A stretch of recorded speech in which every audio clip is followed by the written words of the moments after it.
नमस्कार, OCN network में आपका स्वागत है। मैं हूं शैली अत्रुषि। जैसा कि आप जानते हैं कि कोरोना महामारी से रिलेटेड हम एक कोरोना केयर शो चला रहे हैं और उसके तहत कई महत्वपूर्ण जानकारियां आप तक पहुंचा रहे हैं।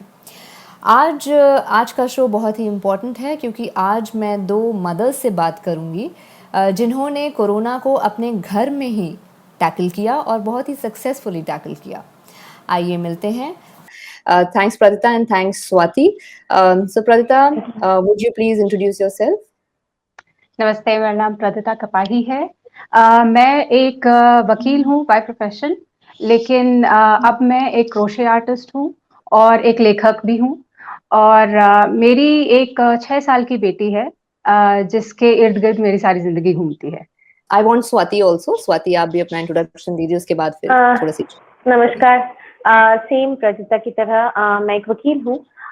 मैं फुल टाइम काम करती हूँ। I am a professional. मैं एक अमेरिकन कंपनी के लिए लिटिगेशन मैनेजमेंट का काम करती हूँ। मेरी एक बहुत बड़ी बेटी है, she is in 10th standard. और मेरा जॉइंट फैमिली है। सबसे पहले शुरुआत में करना चाहती हूँ एज अ फ्रेंड, बिकॉज मैं आप दोनों को एज अ फ्रेंड जानती हूँ और उसकी वजह से मैंने आपको सबसे पहले जो दिमाग में आया था वो ये कि कैसे आपको पता चला कि आपके बच्चों को जो है कोरोना से उनका फेस ऑफ हो रहा है। तो वो वाज पहला सिम्टम क्या था, क्या चीज थी जिससे आपको लगा कि नहीं अब मुझे लग रहा है कि कोरोना है और उसका उस पर ध्यान देना चाहिए? मेरे साथ में तो ये केस था कि मेरी फैमिली में किसी को हो गया था। तो हम लोग वैसे भी अलर्ट हो गए थे कि हमें प्रोबेबली हो सकता है। हम लोगों ने अपने टेस्ट करवाए और इंसिडेंटली जिस समय टेस्ट करवाया उसी दिन मेरी बेटी को पहली बार फीवर आने लगा। तो मुझे उसी दिन से समझ में आ गया था कि इसको हो गया है, बिकॉज़ जो मेरे फैमिली मेंबर भी थे जिनको हुआ था, उनको भी यही सिम्पटम्स आ रहे थे, फीवर था, पेट में दर्द था और खाँसी, ज़ुकाम, गले में खराश। तो मुझे समझ में आ गया था कि इसको भी हो गया है। तो मैंने सबसे पहले जो सिम्पटम देखा था वो फीवर ही देखा था एंड उसी दिन से मैं अलर्ट हो गई थी। इनफैक्ट जो रिपोर्ट आई थी वो 2 दिनों बाद आई थी, लेकिन मैं फिर भी आई वाज़ क्वाइट श्योर कि मेरी बेटी को कोविड हो चुका है। So that was the first symptom that I saw. Okay, okay. And what about you, Swati? मेरा इस प्रदिता से बिल्कुल ऑपोजिट किस्सा है। मेरे बच्चे को नहीं हुआ था, मुझे खुद को हुआ था, तो मुझे अपने बच्चे को खुद से बचाना था। ओहो, ओहो। मैं बाहर जाती हूँ, मैं बहुत मतलब मैं सोशली एक्टिव हूँ, उसकी वजह से मैं कमिटी मीटिंग्स में वगैरह बाहर जाती हूँ, मुझे हो गया। उसके बाद मुझे कुछ समझ नहीं आया, बिकॉज आई एक्सरसाइज रेगुलरली, तो मुझे कुछ समझ में नहीं आया पहले कि क्या हो रहा है। सिर्फ जॉइंट पेन था पहले दिन। मुझे तो लगा भी नहीं था कि मुझे हो जाएगा या मुझे हो सकता है। मुझे लगता था एक्सरसाइज करने से और रेगुलरली अपनी डाइट मेंटेन करने से आपको नहीं होता होगा, बट मैं गलत थी।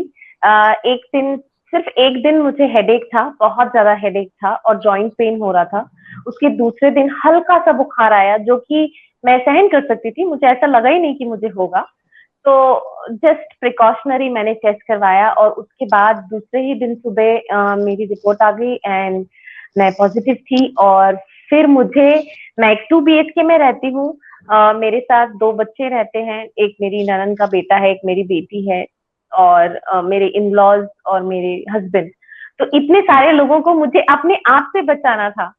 तो वो मेरे लिए पहला सिम्टम वैसे ही था कि आपका मतलब जॉइंट पेन हो रहा था मुझे और थोड़ा सा हल्का सा बुखार आया था सर दर्द के साथ, बस। Okay, okay. सो मैं अगर इस चीज़ को देखूँ तो बहुत ही ट्रिकी सिचुएशन है क्योंकि एक तरफ प्रदिता जहाँ पे एक छोटी बच्ची है और क्योंकि बच्चों के साथ क्या होता है ना कि आपको समझ नहीं आता है कि आप कैसे उन्हें कंटेन करें। मतलब आप एक बच्चे ट्रू। की एनर्जी ऐसी होती है कि आप उसको नहीं कह सकते हो कि आप बैठ जाओ बेटे, आपको हम ज़रा थोड़ी देर में डील करते हैं, तो वो पॉसिबिलिटी नहीं होती, है ना? मैं पहले प्रदिता से एक क्वेश्चन करना चाहूँगी। Pradita, how did you deal with that situation where जहाँ पे बच्चा बोले कि नहीं मुझे बाहर जाना है और आप कह रही हैं नहीं बेटा आपको यहाँ रहना है, तो कितना मुश्किल था वो आपको संभालना? एक्चुअली शैली, मेरे घर में सिचुएशन ये है कि मेरे हस्बैंड उस समय थे नहीं यहाँ पे, और मेरी मदर इन लॉ नीचे वाले पोर्शन में रहती हैं, तो एटलीस्ट मुझे ये तसल्ली थी कि वो उससे नहीं मिल रही हैं। और बाय द वे हम दोनों की रिपोर्ट्स नेगेटिव थी, तो हमें अपने आप को भी मेरी बेटी से बचाना था, क्योंकि एक मेरे घर में बुजुर्ग हैं जो कि हाई रिस्क पर्सन हैं, ऑब्वियसली उनको मुझे दूर रखना था अपनी बेटी से। और दूसरा मुझे अपना भी ख्याल रखना था, बिकॉज मैं ही थी सिर्फ एक जो घर में ध्यान रख सकती थी अपनी बेटी का। तो इसीलिए मुझे बहुत केयरफुली अपने आप को मुझे देखना पड़ता। तो इसीलिए मैंने क्या डिसाइड किया था कि मैं अपनी बेटी को एक ही रूम में आइसोलेट करके रखूंगी। अब ऑफ कोर्स जैसे तुमने कहा कि डिफिकल्ट होता है, और बच्चा क्योंकि समझता नहीं है, वो तो ये तो लक की बात है कि मतलब मेरी बेटी को थोड़ी आदत है अपने ही रूम में टाइम स्पेंड करने की और अपने ही बेड पे सोने की, तो इसीलिए थोड़ा सा मेरे लिए इजी हो गया था। बट मैं ये नहीं कहूंगी कि बिल्कुल भी मुझे मुश्किल नहीं हुई, ऑफ कोर्स बहुत हुई, बिकॉज बच्चे बाय नेचर बहुत ही चुलबुले होते हैं, उनको बाहर जाना होता है, उनको लोगों से मिलना होता है। और 6 साल की उम्र में आप ये नहीं एक्सपेक्ट कर सकते हैं कि आप बच्चे को एक टीवी पकड़ा दे या फोन पकड़ा दे या कंप्यूटर के सामने बिठा दे तो वो सारा दिन अपना स्पेंड कर लेंगे उनके साथ में। तो ऐसा नहीं कर सकते बच्चे के साथ में। बच्चों को वो फिजिकल प्रॉक्सिमिटी बहुत चाहिए होती है, और यही चीज मैं उस समय दे नहीं पा रही थी और देना चाहती भी नहीं थी, बिकॉज मुझे पता था कि मुझे अपने आप को भी बहुत संभाल के रखना है। सबसे पहले तो मैंने उसको बिठा के समझाया कि सी तुमको कोविड हो गया है, तुम्हें अपने ही रूम में टाइम स्पेंड करना पड़ेगा, तुम्हें अपने ही बेड में लेटना पड़ेगा। अभी तुम मम्मी के पास में नहीं सो सकती हो, अभी तुम दादी माँ के पास में नहीं जा सकती हो, अभी अपने तक ही रखो। तुम्हें जो चाहिए तुम्हें तुम्हारे रूम में दे दिया जाएगा। मैं तुम्हें खिलाने के लिए आऊंगी, मैं तुम्हें नहलाने धुलाने के लिए आऊंगी, I am there, I am right in the next room. तो घबराने की कोई बात नहीं। सो बट कहना आसान है शैली, 6 साल का बच्चा समझ सकता है शायद, लेकिन ये हर बच्चा नहीं समझेगा, और 6 साल से छोटे बच्चे जो हैं वो तो बिल्कुल भी नहीं समझेंगे। तो एग्जैक्ट उन पेरेंट्स के लिए जिनके सिर्फ बच्चे पॉजिटिव हैं और पेरेंट्स पॉजिटिव नहीं हैं, उनके लिए बहुत ही मुश्किल है, क्योंकि बहुत मुश्किल। कई बच्चे को स्लीपिंग कर रहे होते हैं पेरेंट्स के साथ में, कई बच्चे छोटे घरों में हैं तो वो पेरेंट्स के साथ में रह रहे, कई बच्चे जॉइंट फैमिलीज में रह रहे, तो there are chances of spreading it even more. तो कई पेरेंट्स के बिल्कुल पास में ये ऑप्शन नहीं है कि आप अलग करके रख सकते हैं। बिल्कुल। मैं तो यही कहूंगी, अगर आपकी आपके केस में ये हो रखा है कि आप आपके घर में सिर्फ बच्चा है पॉजिटिव, बाकी और कोई नहीं है, तो आपको सबसे पहले तो प्लीज घबराइए मत। घबराएंगे तो आपकी जो घबराहट है ना वो बच्चे को भी समझ में आ जाएगी और बच्चा भी थोड़ा पैनिक हो जाएगा। तो बहुत पहले तो वैलिड। घबराइए मत। लकीली एंड स्टैटिस्टिकली बच्चों को जितनी बार हो रहा है, बहुत माइल्ड केस हो रहा है, बच्चे आराम से रिकवर कर रहे हैं उस चीज से। इसीलिए अपने आप को भी संभाल के रखिए और बच्चे को समझाइए कि कुछ नहीं हुआ है, बस तुम्हें थोड़ा सा फीवर है और थोड़े से प्रॉब्लम हो रही है, तो तुम्हें थोड़े दिनों के लिए अलग रहना पड़ेगा, हम लोग सब यही हैं। उनको एक बहुत प्यार का और सपोर्ट का वातावरण प्रोवाइड कीजिए, क्योंकि बच्चे फिर बहुत ही ज्यादा नर्वस हो जाते हैं अगर वो ये देखेंगे कि आप ऐसे कर रहे हैं कि नहीं नहीं नहीं तुम हमारे पास नहीं आ सकते। उनको रीजन बताइए, कारण बताइए कि आप क्यों ऐसे कर रहे हैं। ये मत कहिए कि नहीं तुम दूर रहोगे या आप लॉक करके चले जाएंगे, ऐसा नहीं कर सकते बच्चे के साथ में। और अगर आप इस सिचुएशन में हैं कि आपको उनके साथ रूम शेयर करना ही करना पड़ रहा है, तो फिर मैं बोलूंगी कि आपको बहुत बहुत सावधान रहना पड़ेगा। आप साथ में अगर सो रहे हैं तो ट्राई कीजिए कि मतलब आप मास्क पहन के सोए, और वो भी N95 मास्क ओनली, क्योंकि इस समय आपको अपने आप को भी बचाना है। You are the caretaker, आप ही देख रेख करने वाले हैं बच्चे की। तो आप इट्स वेरी इंपॉर्टेंट कि आप अपने आप को संभाल के रखिए और आपको ना बहुत हो जाए। बिल्कुल बिल्कुल। I yeah think these are very very yeah valid points. और खुद के एक्सपीरियंस से जब आप बताते हैं तो it's very it becomes very very interesting. तो Absolutely. प्रदीप्ता ने जैसे बताया, अब स्वाति के केस में उसका बिल्कुल उल्टा था, जैसे कि स्वाति ने बताया। तो स्वाति, इस केस में इधर बच्चे की बात थी, इधर बड़े की बात है, तो वो आपने कैसे मैनेज किया? क्योंकि यहाँ पे तो चलो आ, अभी या तो हाँ, आई मीन गो ऑन। मतलब प्रदिता के केस में मुझसे 10 गुना ज्यादा मुसीबतें थी। पर मेरे केस में मैं अपने घर की केयरटेकर हूँ, मैं सब कुछ करती हूँ। आपको तो पता है जैसे हमारे आम इंडियन घरों में होता है, मैं खाना बनाती हूँ, मैं सब चीजें हाथ लगाती हूँ, मैं सब सब काम मैं करती हूँ। और मेरे 2 पढ़ने वाले बच्चे हैं, एक 10th में, एक 12th में, तो दोनों पढ़ते हैं। और घर पे एल्डरली भी है, मेरे हस्बैंड भी। और मेरे हस्बैंड को एक्चुअली थोड़ा सा वो ज्यादा हाई रिस्क पे है बिकॉज ही स्मोक्स। तो ओह, तो मुझे समझ में नहीं आ रहा था कि अपने आप को कैसे हैंडल करूं। तो सबसे पहले मैंने अपने आप को इन शब्दों से अलग कर दिया। मैंने इनको बता दिया कि अब मैं आपके लिए ना तो कुछ कर सकती हूँ और ना ही मैं खाना बना सकती हूँ, ना मैं आपसे बात कर सकती हूँ, ना मैं आपके पास बैठ सकती हूँ। तो अब आप लोगों को अपना काम खुद से करना है। मैंने एक रिजीम बनाया। मैंने मेरी जो बेटी है वो 10th स्टैंडर्ड में है, टचवुड बड़ी है, समझ सकती है। तो मैंने अपनी बेटी को बताया, अपने जो मेरे साथ मेरी ननद का लड़का रहता है उसको बताया, उन दोनों को बताया कि अब आप लोग मेरे पास नहीं आ सकते। वैसे वो खुद भी नहीं आ रहे थे मेरे पास। मैंने उन दोनों वैसे हमारे यहाँ 2 BHK है तो हम आराम से सेपरेशन कर सकते हैं। तो एक कमरे में सिर्फ बच्चों को आइसोलेट कर दिया और इन लॉज को अपने विलेज भेज दिया, क्योंकि हमारा विलेज में घर है, क्योंकि वो सबसे ज्यादा हाई रिस्क पे थे। तो उनको सबसे पहले मेरे हस्बैंड छोड़ के आए। उसके बाद मेरे हस्बैंड हॉल में थे, मैं एक रूम में और मेरे बच्चे एक रूम में। वी हैड टू सेंट्रलाइज सब कुछ। ऐसा था कि मुझे पानी भी चाहिए तो मुझे किसी के ऊपर डिपेंड रहना पड़ रहा था। इसकी आदत नहीं होती है, क्योंकि बहुत सालों से मतलब मैं खुद से या मुझे कोई ऐसे करके दे, इसकी आदत ही नहीं थी। तो गर्म पानी ये वो उस सब का जो जो पहले सबसे पहले मैंने वही किया। अपने लिए स्टीमर अलग किया, रूम आइसोलेट किया, अपने कपड़े अलग किए, वो कपड़े खुद से धोए। मेरे रूम में अटैच बाथरूम है तो सिर्फ मैं वहीं रहती थी, वहां उसको मेरे अलावा कोई यूज नहीं कर रहा था। मैं अपने कपड़े अपने हाथ से धो के वहीं सुखा रही थी, सो दैट किसी और को मुझसे ना लग जाए। और खाना सबके लिए बाहर से आ रहा था, क्योंकि और कुछ भी नहीं कर सकते थे। There was no other way कि मैं किसी को कुछ बना के दे सकूं। तो आपका सबसे पहला बचाव का पॉइंट रहेगा, आप अपने आप को कितनी जल्दी लोगों से काट सकते हैं। आई नो बहुत मुश्किल होता है जब आप एक ऐसे समय पे अपने आप को लोगों से दूर कर दे जबकि आपको उनकी जरूरत है। आप चाहते हैं कि वो आपके पास रहे, और आप पेन से गुजर रहे हैं तो कम से कम आपके बच्चे, पति, कोई तो पास रहे। पर इस समय ये काम नहीं करेगा।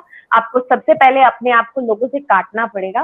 काट के जितना हो सकता है अपने आप को अलूफ रखिए। सारा दिन ज्यादातर रेस्ट कीजिए, क्योंकि कोविड में सबसे ज्यादा इम्पोर्टेंट है आप स्टीम लेते हैं, स्टीम आपको लेनी ही है, आपको गर्म पानी पीना ही है, और आपको अपने सिस्टम को रेस्ट देना है। जितना रेस्ट करेंगे उतनी जल्दी आपकी प्रकृति अच्छी हो जाएगी। मेरे केस में वैसे ही हुआ, मैंने बहुत रेस्ट किया। मैं सिर्फ सोती थी, तो ऐसा भी हो चुका है कि मैं दिन में 9 घंटे एट अ स्ट्रेच सोई हूँ एंड देन रात में भी सोई हूँ। तो आप जितना सोएंगे, क्योंकि आपको मेडिकेशन हाई रहती है। मेरे डॉक्टर ने मुझे एक 7-8 प्रकार की गोलियां दी थी, इसके लिए उसके लिए। मुझे गला खराब हो गया था और मुझे बुखार था और मुझे खांसी थी, तो उन सब के लिए मुझे 7-8 प्रकार की गोलियां दी गई थी, जिसमें कि इतना हाई सेडेशन होता था कि मैं हमेशा सो रही होती थी। तो आप जितना सोएंगे आप उतनी जल्दी रिकवर होंगे। और स्टीम बहुत ही इंस्ट्रूमेंटल है। आप नहीं चाहेंगे कि आप स्टीम कभी भी स्किप करें। दिन में 3 बार लें, कम से कम 5 मिनट अच्छे से लें, 5 ही मिनट लें। आपसे नहीं हो रहा है, नो बात, कोई बात नहीं है, पर 5 मिनट आप अच्छे से लें, क्योंकि आपके यहाँ इस चीज के पीछे वहां पे कीटाणु विषाणु होते हैं जो कि आपके फेफड़े में जा सकते हैं। तो अगर आपको वो नहीं चाहिए, और अगर अगर आपको हो गया है तो भी, और होने से बचना है तो भी, इंस्ट्रूमेंटल है आपका स्टीम लेना, बहुत जरूरी है। स्टीम लेते रहिए, आराम कीजिए, खाना अच्छा रखिए, और जितना हो सके अपने आप को पॉजिटिव एक्टिविटीज में एंगेज कीजिए। लाइक मैं दिन भर सिर्फ ऑडिबल से बुक सुनती थी, मुझे बुक सुनना अच्छा लगता है, तो मैं दिन भर ऑडिबल से बुक सुनती थी, सोती थी, खाती थी, दैट्स इट, बस, और अपना ध्यान रखती थी। तो बहुत जल्दी रिकवरी हो गई मेरे केस में, 8 दिन लगे मुझे। मतलब सारा कुछ सारे सिम्टम्स जाने में। तो वीकनेस वो तो रहती है, वीकनेस आपकी कम से कम 1 महीने तक आपको सब जगह पे वीकनेस लगेगी। आप 1 घंटा काम करेंगे तो आपको ऐसे लगेगा आपको अब 10 मिनट बैठ जाना चाहिए। वैसे आइडियली हम सबको यही करना चाहिए, पर हम हमारे सिस्टम्स की इज्जत नहीं करते। जब तक हमारे सिस्टम ने हमको अलार्म नहीं दिया तब तक हम अपनी सिस्टम की इज्जत नहीं करते। तो हर 2 घंटे के बाद आराम करना पड़ता है। पर मैं 5 दिन में मैंने ये पूरा रूटीन से फॉलो किया, मैं ठीक हो गई थी। फिर भी मुझे 3 दिन मेरी स्ट्रेंथ रिगेन करने में लगे।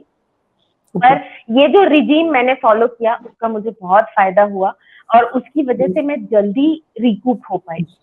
This is very very interesting. ये बहुत अच्छा आपने इन्फॉर्मेशन बताया और काफ़ी सहज तरीके से बहुत सारी बातें आपने बताई। तो ये तो मैं एक अडल्ट की बात करती हूँ। प्रदिता, कमिंग टू यू कि as a like for a child, because esteem बताया स्वाति ने इज़ वेरी वेरी इंपॉर्टेंट, और रेस्ट बताया इज़ वेरी वेरी इंपॉर्टेंट। अब ऐसे में एक ऐसी एनर्जी है जो हमेशा खुदकती रहती है। बच्चों को तो आप नहीं कह सकते कि अब आप बैठो और अभी स्टीम लो और अभी करना है। So you tell me like few important points that one should keep in mind while handling or while taking care of a child when it comes to giving them medicines and giving them steams and yeah, how can we do that? सबसे पहली तो बात यह है कि बच्चों के case में ऑब्वियसली आपको अपने पीडियाट्रिशियन से पूछना चाहिए कि आपको क्या दवाइयाँ देनी है उनको। आपको जो आपका पीडियाट्रिशियन बताता है वो तो आप चालू रखेंगे ही रखेंगे, ठीक है। बाकी जैसे स्वाति ने पॉइंट आउट किया, स्टीम लेना बहुत इंपॉर्टेंट है, बट बच्चे और स्पेसिफिकली छोटे बच्चों को ये समझाना कि आपको एक गरम बर्तन के सामने या डब्बे के सामने अपना मुंह रखना है, it is very very difficult. तो उस केस में आप क्या कर सकते हैं कि अगर आपके पास में एक स्टीमर है द काइंड जो कि भाप छोड़ता है, तो आप उसे क्या कर सकते हैं, अगर बच्चे ज्यादा ही छोटे हैं ना, तो आप उन्हें क्या कर सकते हैं, सुलाते समय आप उनके सिरहाने के पास में रख दीजिए, और प्लीज हमेशा उनके साथ में बैठिए एज लॉन्ग एज वो स्टीमर चल रहा है, बिकॉज बर्न्स होने के चांसेस हैं। तो इसलिए आपका वहां पे होना बहुत जरूरी है। इन अनिकाज के क्या हुआ कि मैं उसको स्टीम देने की कोशिश करती थी, बट वो बार बार बोलती थी कि बहुत गर्म है, मैं नहीं करना चाहती हूँ। तो मैं थोड़ा ठंडा करके भी देती थी, बट किसी तरीके से दिन में एक बार हो जाता था, उससे ज्यादा नहीं। तो आप ये भी कर सकते हैं, और भी छोटे छोटे बच्चों के लिए तो ये भी हो सकता है कि आप अपने बाथरूम में गर्म पानी छोड़ दीजिए, और जब खूब सारी भाप बन जाए तो उनको बच्चों को अंदर लेके जाइए और 5 मिनट के लिए उसी बाथरूम के अंदर बच्चों को रखिए। तो वो स्टीम भी जब बच्चे इनहेल करेंगे, इवन वो भी काम करेगा उनके लिए। सो आप ये भी कर सकते हैं। बड़े बच्चों को तो ऑफकोर्स आप बता सकते हैं कि आपको स्टीम लेनी चाहिए, गर्म पानी पीना चाहिए, गर्म फ्लूइड्स लेने चाहिए, बट बच्चे बहुत पिकी होते हैं। कई बच्चे बोलेंगे मुझे सूप नहीं पीना है, जैसे मेरी बेटी, मुझे सूप नहीं पीना है, मुझे गरम दाल नहीं खानी है, मुझे मुझे कुछ भी गरम नहीं खाना है। तो आपको उनको या तो फिर आप समझा सकते हैं तो ठीक है, नहीं तो आप उनको जो वो खाना चाहते हैं, अगर उनका सिस्टम अलाउ कर रहा है तो आप जो उनको खिला सकते हैं, जो वो खाना चाहते हैं इस समय, बिकॉज आपको बच्चे की एनर्जी को बना के रखना है।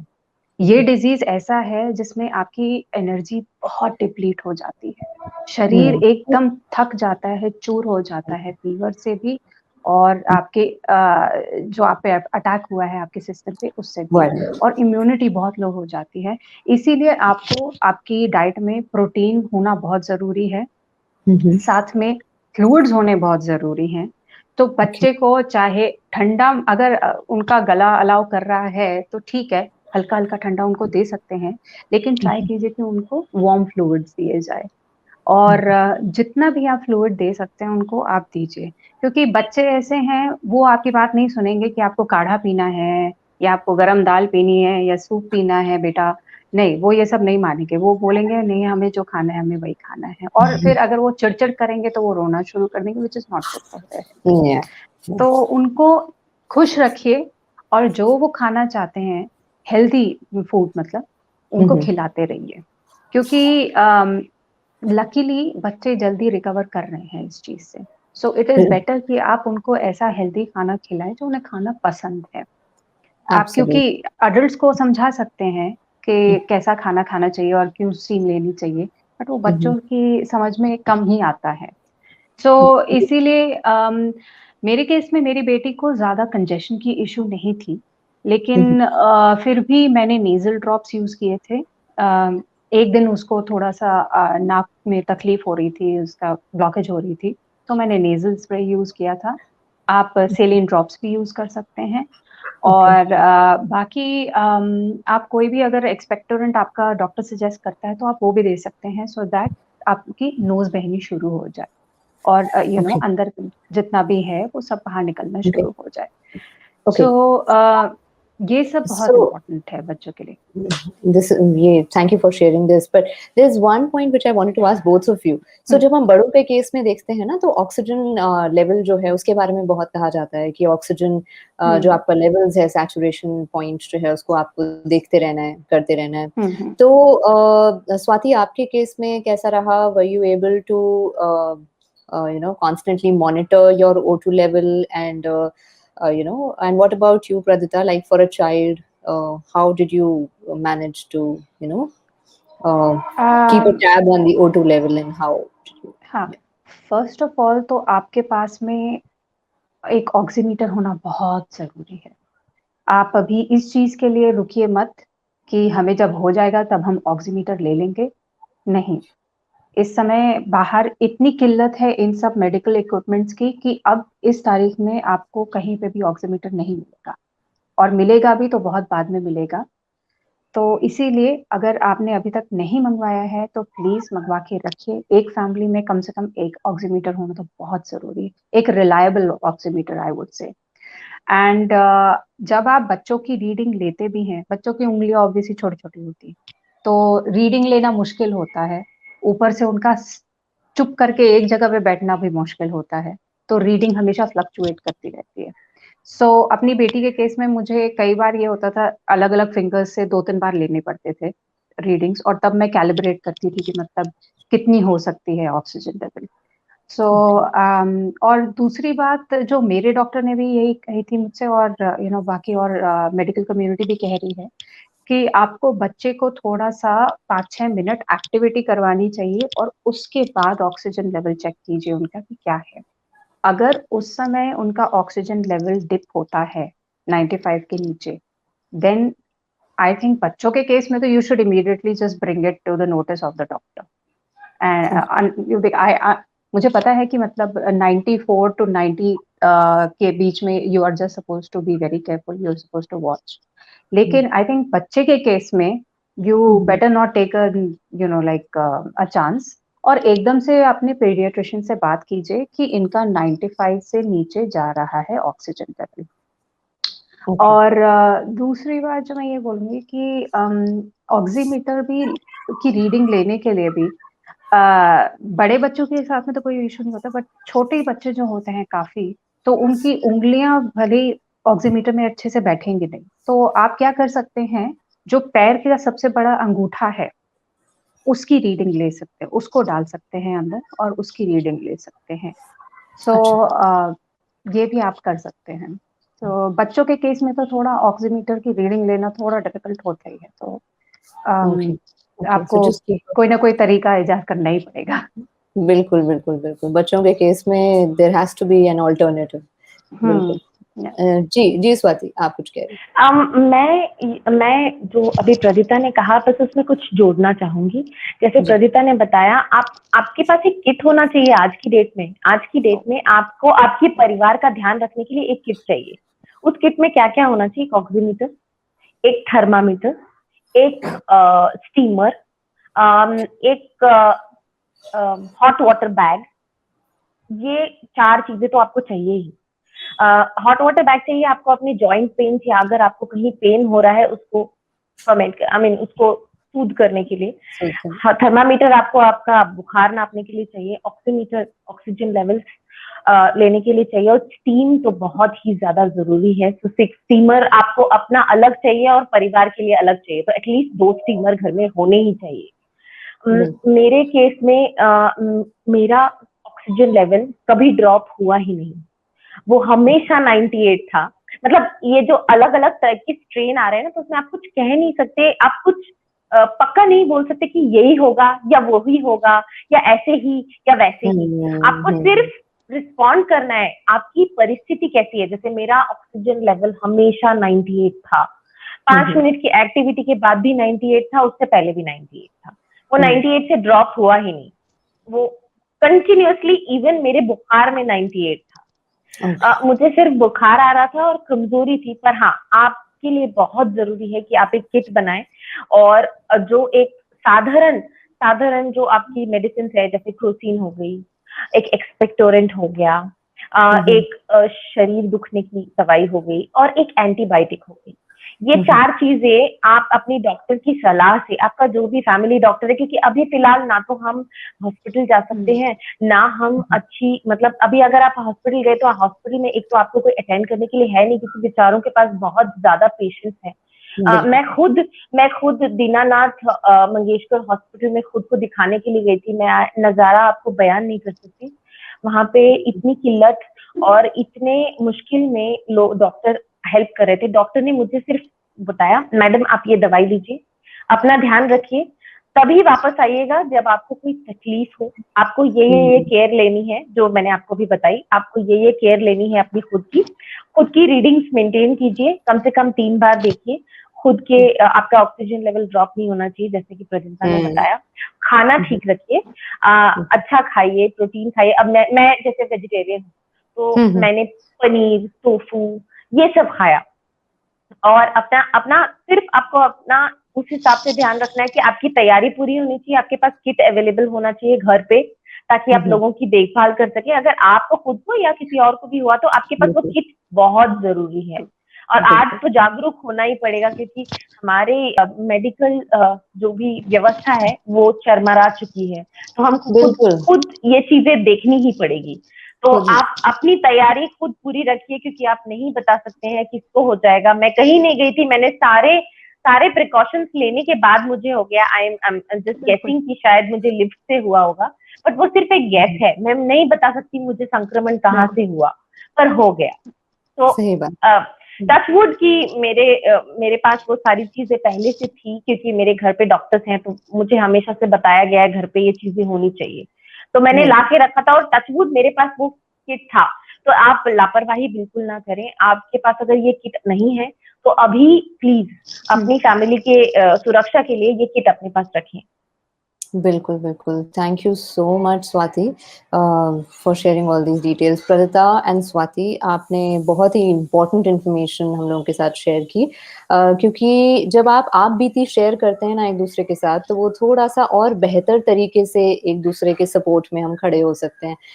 भले ही वो एक बच्चे को संभालने की बात हो, उसके साथ डील करने की बात हो, या भले ही वो एक एज अ मदर खुद को संभालने की बात हो और पूरे परिवार को डील करना हो, तो दोनों ही चीजें हम ये नहीं कह सकते कि हम एक को ज्यादा इंपॉर्टेंस दें और दूसरे को नहीं दें, क्योंकि after all lives are lives and they are important, families are important. और thank you so much for sharing your information, your personal experience with us. And I hope जो भी हमें यहाँ पे देख रहे हैं वो इन सारी बातों से कुछ महत्वपूर्ण पॉइंट्स अपने साथ अपने घर लेके जाएं और अपना और अपने पूरे परिवार का ध्यान रखें। Thank you once again. Thank you, Pradita. Thank you, Swati. Thank you so much. Thank you for having us. Okay. And thank you all for watching. Thank you so much.